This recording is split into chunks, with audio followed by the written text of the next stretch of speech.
샬롬 1월 14일 수요일 하나님 나라를 시작하는 말씀 묵상 시간입니다. 하나님께서 오늘 우리에게 주시는 말씀은 창세기 10장 1절에서 32절까지의 말씀인데요. 젊은 누리 3-3순의 김희경 집사님께서 말씀을 봉독해 주시겠습니다. 하나님의 말씀을 경청하십시오. 노아의 아들 셈과 함과 야벳의 족보는 이러하니라. 홍수 후에 그들이 아들들을 낳았으니 야벳의 아들은 고멜과 마곡과 마대와 야완과 두발과 메섹과 디라스요. 고멜의 아들은 아스그나스와 리밧과 도갈마요. 야완의 아들은 엘리사와 달시스와 기띔과 도다님이라. 이들로부터 여러 나라 백성으로 나뉘어서 각기 언어와 종족과 나라대로 바닷가의 땅에 머물렀더라. 함의 아들은 구스와 미스라임과 붓과 가나안이요. 구스의 아들은 스바와 하윌라와 삽다와 라하마와 삽드가요. 라하마의 아들은 스바와 드단이며 구스가 또 니므롯을 낳았으니 그는 세상의 첫 용사라. 그가 여호와 앞에서 용감한 사냥꾼이 되었으므로 속담에 이르기를 아문은 여호와 앞에 니므롯같이 용감한 사냥꾼이로다 하더라. 그의 나라는 시날 땅의 바벨과 에렉과 악갓과 갈레에서 시작되었으며 그가 그 땅에서 아수르로 나아가 니느웨와 르호보딜과 갈라와 및 니느웨와 갈라 사이에 레센을 건설하였으니 이는 큰 성읍이라. 미스라임은 루딤과 아나밈과 르하빔과 납두힘과 바드루심과 가슬루힘과 갓도림을 낳았더라. 가슬루힘에게서 블레셋이 나왔더라. 가나안은 장자 시돈과 헷을 낳고 또 여부스 족속과 아모리 족속과 기르가스 족속과 히위 족속과 알과 족속과 신 족속과 아르왓 족속과 스말 족속과 하맛 족속을 낳았더니 이후로 가나안 자손의 족속이 흩어져 나아갔더라. 가나안의 경계는 시돈에서부터 그라를 지나 가사까지와 소돔과 고모라와 아드마와 스보임을 지나 라사까지였더라. 이들은 함의 자손이라 각기 족속과 언어와 지방과 나라대로였더라. 셈은 에벨 온 자손의 조상이요 야벳의 형이라. 그에게도 자녀가 출생하였으니 셈의 아들은 엘람과 아수르와 아르박삿과 룻과 아람이요. 아람의 아들은 우스와 훌과 게델과 마스며 아르박삿은 셀라를 낳고 셀라는 에벨을 낳았으며 에벨은 두 아들을 낳고 하나의 이름은 벨렉이라 하였으니 그때의 세상이 나뉘었으며 벨렉의 아우의 이름은 욕단이며 욕단은 알모닷과 셀렙과 하살마웻과 예라와 하도람과 우살과 디글라와 오발과 아비말과 스바와 오빌과 하윌라와 요밥을 낳았으니 이들은 다 욕단의 아들이며 그들이 거주하는 곳은 메사에서 스발로 가는 길의 동쪽 산이었더라. 이들은 셈의 자손이니 그 족속과 언어와 지방과 나라대로였더라. 이들은 그 백성들의 족보에 따르면 노아 자손의 족속들이요 홍수 후에 이들에게서 그 땅의 백성들이 나뉘었더라. 아멘. 며칠 전 귤을 사서 트레이에 담아 식탁 위에 올려두었습니다. 그런데 며칠이 지나자 몇 개가 무르기 시작하더니 하얗게 곰팡이가 핀 것들이 보이더라고요. 그래서 상한 귤들은 골라내어 버리고 쌩쌩한 것들만 다시 담아두었습니다. 그런데 이상하죠? 다음 날에도 그리고 또 그 다음 날에도 하나씩 곰팡이가 핀 귤들이 생겨나는 겁니다. 이유가 궁금해서 찾아봤더니 이미 상한 귤과 맞닿아 있던 귤들 속으로 곰팡이가 퍼져 있었기 때문이라는 사실을 뒤늦게 알게 됐습니다. 몇 달 전 한 책에서 비슷한 이야기를 읽은 적이 있는데요. 세상이 암흑기였던 중세시대에 죄악된 세상을 떠나 사막이나 동굴로 들어가 경건한 삶을 살고자 했던 수도원 운동이 크게 일어났다고 합니다. 그러나 그 운동은 결국 실패로 끝나게 되었는데요. 그 이유가 무엇이었을까요? 그것은 세상으로부터의 격리는 성공했지만 한 가지 중요한 사실을 놓쳤던 데 있었는데요. 그것은 바로 수도원 안으로 들어간 사람들 역시 여전히 죄인이었다라는 사실을 간과했던 데 있었다라는 그 글을 읽은 적이 있습니다. 글을 읽으면서 진심 맞다라는 생각이 들었는데요. 아무리 밖으로부터의 죄를 차단해도 우리 안에 있는 죄의 본성은 어쩔 수 없다는 걸, 우리는 그런 존재라는 걸 다시 깨닫게 되는 인상 깊은 글이었습니다. 창세기 1장에서 하나님은 인류에게 이렇게 복을 선포하십니다. 생육하고 번성하여 땅에 충만하라. 그 말씀대로 인류는 번성했고 땅에 충만해졌습니다. 그러나 문제는 인류만 번성한 것이 아니라 사람 안에 있던 죄악 역시 함께 번성하고 확산되었다라는 거죠. 그 결과 노아 시대 때에는 걷잡을 수 없이 세상이 부패하게 됐고, 성경은 이에 대하여 이렇게 증언합니다. 창세기 6장 5절에서 6절 말씀입니다. 주님께서는 사람의 죄악이 세상에 가득 차고 마음에 생각하는 모든 계획이 언제나 악한 것뿐임을 보시고서 땅 위에 사람 지으셨음을 후회하시며 마음 아파하셨다. 네, 그래서 하나님은 특단의 조치로 노아와 그의 가족들만 남기시고 세상을 심판으로 도려내십니다. 죄악된 세상 속에서도 여호와 하나님 경외하기를 멈추지 않았던 노아를 통해 다시 당신의 나라를 세우고자 하셨던 거죠. 오늘 본문인 창세기 10장에는 홍수의 심판 이후 노아의 후손들을 통해 다시 세상이 세워져 가는 이야기가 기록되어 있습니다. 셈과 함과 야벳, 그리고 그의 아들들과 또 그의 아들들이 세대를 거치면서 세상 곳곳에 흩어져 터를 잡고 살아가면서 민족이 나뉘고 또 나라가 생기는 이야기가 기록되어 있죠. 겉으로 볼 때는 하나님의 약속의 성취가 이루어지고 다시 창세기 1장의 복이 실현되는 긍정적인 이야기가 기록되어 있는 것 같습니다. 그런데 자세히 들여다보면 노아의 아들들 가운데 함의 자손들 안에 우리가 잘 아는 이름들이 등장합니다. 가나안, 블레셋, 시돈, 헷, 아모리, 히위 등등이요. 이들은 성경의 역사 속에서 죄와 우상의 상징이 되었던 민족들입니다. 그렇다면 이것이 무엇을 의미할까요? 사람은 다시 번성했지만 죄의 뿌리도 역시 다시 함께 퍼져가고 있었다라는 뜻입니다. 다시 말해 홍수는 세상을 씻었지만 인간의 마음까지 새롭게 하지는 못했다라는 사실을 우리는 여기서 깨닫게 됩니다. 지난주 최정훈 목사님의 하나시 말씀에서 성경에서 족보가 등장하면 그 다음에 반드시 중요한 사건이 나온다라고 말씀해 주셨었는데요. 그렇다면 창세기 10장 이 노아의 아들들의 족보 뒤에는 어떠한 중요한 사건이 등장할까요? 그것은 바로 하나님께서 셈의 후손 가운데서 한 사람을 택하여 부르시는 사건인데요. 그 사람이 바로 믿음의 조상 아브라함입니다. 노아의 후손들에게 희망을 거셨지만 똑같은 수순을 밟는 인류의 역사 속에서 하나님은 거룩한 나라를 세우시겠다는 당신의 뜻을 포기하지 않으십니다. 그래서 그 뜻을 위해 한 사람을 택하여 부르시죠. 그 사람이 바로 믿음의 조상 아브라함입니다. 그렇다면 아브라함의 후손, 하나님께서 택하신 이스라엘 민족들은 어땠을까요?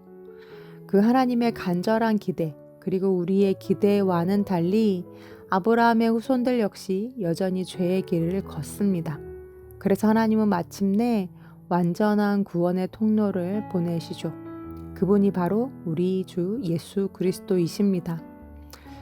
이처럼 인간은 계속해서 죄의 역사를 써내려 갔지만 하나님은 끊임없이 구원의 역사를 이어오셨습니다. 당신의 나라를 이 땅에 세우시겠다는 당신의 뜻과 의지를 포기하지 않으셨습니다. 오늘 이 시대에도 마찬가지입니다. 죄가 관영한 세상 속에서도 하나님은 당신이 택하신 사람들을 통해 거룩과 공의가 다스리는 하나님의 나라를 세우고자 하십니다. 그래서 성경은 오늘 우리에게 묻습니다. 그렇다면 나는 지금 죄의 흐름 속에 서 있는가? 아니면 하나님의 거룩한 계보의 흐름 속에 서 있는가? 오늘 하나님이 저와 여러분을 택하시고 부르신 이유는 단 한 가지입니다. 당신의 나라를 이 땅에 계속해서 세워 가시기 위함입니다. 아담 이후로 또 노아 이후로 아브라함 이후로 그 어떤 세대, 그 어떤 시간 속에서도 우리를 향한 은혜를 포기하지 않으시고 당신의 나라를 세우고자 하시는 하나님의 열심을 우리가 알 때, 그리고 그 뜻과 계획 속에 우리의 이름이 들어있고 우리의 부르심이 있음을 묵상해 볼 때 오늘 우리가 어떤 삶을 살아가야 할지 깨닫고 그 믿음의 삶, 그 부르심의 삶에 순종하는 우리 높은 뜻 우신교회 성도님들이 다 되시기를 간절히 소망합니다. 아멘. 함께 기도하시겠습니다. 사랑의 하나님, 죄의 역사가 반복되는 가운데서도 구원의 역사를 포기하지 않으셨던 주님의 사랑과 은혜를 찬양합니다. 오늘 저희를 부르신 이유를 잊지 않게 해주시고 죄의 흐름이 아니라 거룩한 계보의 흐름 속에 서서 오늘 나를 향하신 하나님의 뜻을 살아내는 우리들이 되게 하여 주옵소서. 거창한 하나님의 나라가 아니라 하나님의 다스리심 속으로 들어가 오늘 내 안에, 내 가정 안에, 내 일터 안에, 관계 안에, 내가 거하는 곳 그곳에 아버지의 나라를 오게 하고 세워가는 우리 우신 가족들이 되게 하여 주옵소서. 예수님의 이름으로 기도합니다. 아멘.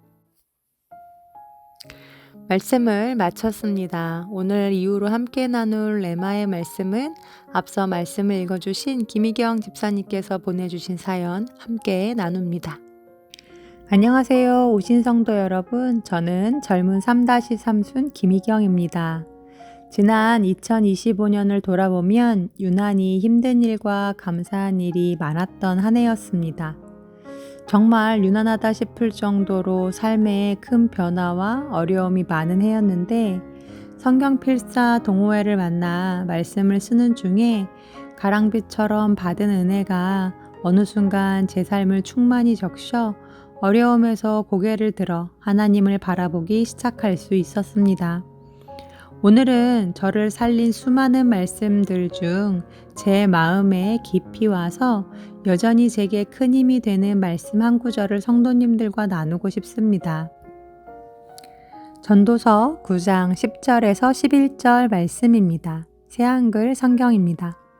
손에 잡히는 일이 있으면 무슨 일이든 최선을 다해서 하세요. 일도 생각도 지식도 지혜도 수월에는 없거든요. 그리로 그대가 가고 있어요. 해 아래에서 다시 내가 보았어요. 빠른 사람이라고 달리기에서 이기는 것이 아니고 힘센 사람이라고 전쟁에서 승리하는 것도 아니었어요. 지혜로운 사람이라고 먹을 것을 얻는 것이 아니고 똑똑한 사람이라고 재산을 모으는 것도 아니었어요. 많이 아는 사람이라고 칭송받는 것도 아니었고요. 때와 우연은 이 사람들 모두에게 닥칠 수 있거든요. 매 순간 애를 쓰며 살아왔다고 생각했는데 애씀이 무용하게 되는 순간이 닥칠 때마다 제가 무엇을 그리 잘못했냐며 하나님을 너무 쉽게 원망했던 시간들이 제 앞에 길게 쌓여 있었습니다. 자책은 또 얼마나 잘하는지 어린 시절부터 어려운 일들이 있으면 제가 기도를 못해서 그런 것 같다는 자책감 속에 늘 살아왔던 것 같습니다. 그런데 이 말씀을 꾹꾹 눌러 쓰는 순간 하나님이 갑자기 그런 제 단단한 마음을 붙잡으시고는 너가 애쓰지 않아서가 아니라 너의 잘못이 아니라 그냥 삶이 원래 그런 거라고, 너가 최선을 다하지 않아서가 아니라 내가 만든 인간 세상이 원래 이렇게 이해하기 어려운 거라고, 그러니 이해하려 너무 애쓰지도 말고 그저 허락된 시간 속에서 최선을 다해보지 않겠냐고, 그 애씀과 최선의 과정을 그저 기쁘게 누리라고 말씀해 주시는 것 같았습니다. 마음을 만져주시는 하나님을 만난다는 것이 이런 것이었을까요? 조급함과 두려움이 가득히 자리 잡고 있던 마음 속에서 원래 그런 거야, 원래 힘든 거야, 좋은 날도 있겠지, 두고 보자 라는 마음이 생기면서 두고 보는 마음이 더 크게 자리 잡기 시작했습니다. 그것이 기대와는 조금 다른 마음인 것 같습니다. 기대하는 바가 실현되지 않더라도, 좋은 날이 오지 않더라도 괜찮다는 마음도 함께 주시는 것 같습니다. 그저 제게 주어진 이 날들을 애씀과 최선으로 채울 수 있는 지금의 모든 환경에 감사하며 애씀의 결과가 기대한 바가 아니더라도 늘 제가 상상하지도 못한 길로 나의 삶을 인도하시는 하나님께 오늘도 감사하다고 고백하며 하루 시작하고 싶습니다. 그리고 오늘 하루 주어진 삶 속에서만큼은 예수님 닮은 사람으로 살고 싶습니다. 사랑하는 우신 성도님들도 조금 더 나은 오늘이길, 그렇지 않더라도 하나님 안에서 평안하시길 기도하겠습니다. 추천 찬양은 10대였던 저의 어린 마음을 뒤흔들어 놓았던 송정미님의 내가 아는 한 사람의 사는 법을 함께 듣고 싶습니다. 네, 이렇게 사연 보내와 주셨습니다. 집사님께 전도서의 말씀으로 찾아가셔서 마음을 만져주시고 위로해 주셨던 하나님께서 오늘 이 아침 레마의 말씀 사연을 통해 또 우리 우신 성도님들 중에 같은 말씀을 들려주시고 싶은 어느 분께 이 레마의 말씀으로 찾아가시지 않을까, 그래서 잔잔한 위로와 용기를 주시지 않을까 싶은데요. 우리 곁에 계신 하나님은 태초부터 계셨던 단 한 번도 변함이 없으셨던 분이시니까요. 그 하나님의 한결같은 사랑과 성품이 오늘 각자의 광야를 걸어내고 살아내는 우리들에게 소망과 힘이 되어지길 바라봅니다. 그럼 집사님께서 추천해 주신 찬양 함께 들으시면서 더 깊은 묵상 하시겠습니다.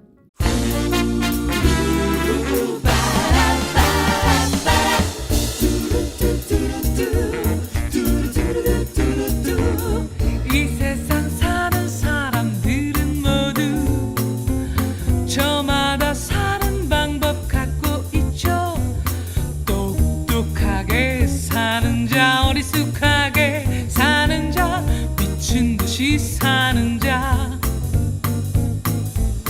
내가 아는 한 사람의 사는 법 이제 이야기하려 하는데 그 말이 많다고 생각하면 꼭 그대로 살아봐요.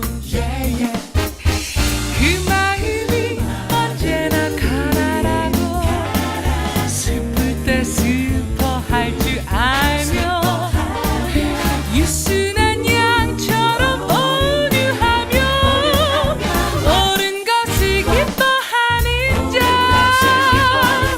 불쌍해하는 마음이 항상 있고 누구든지 사이좋게 지내며 이러한 마음 있기 때문에 조롱을 당해도 기뻐하죠.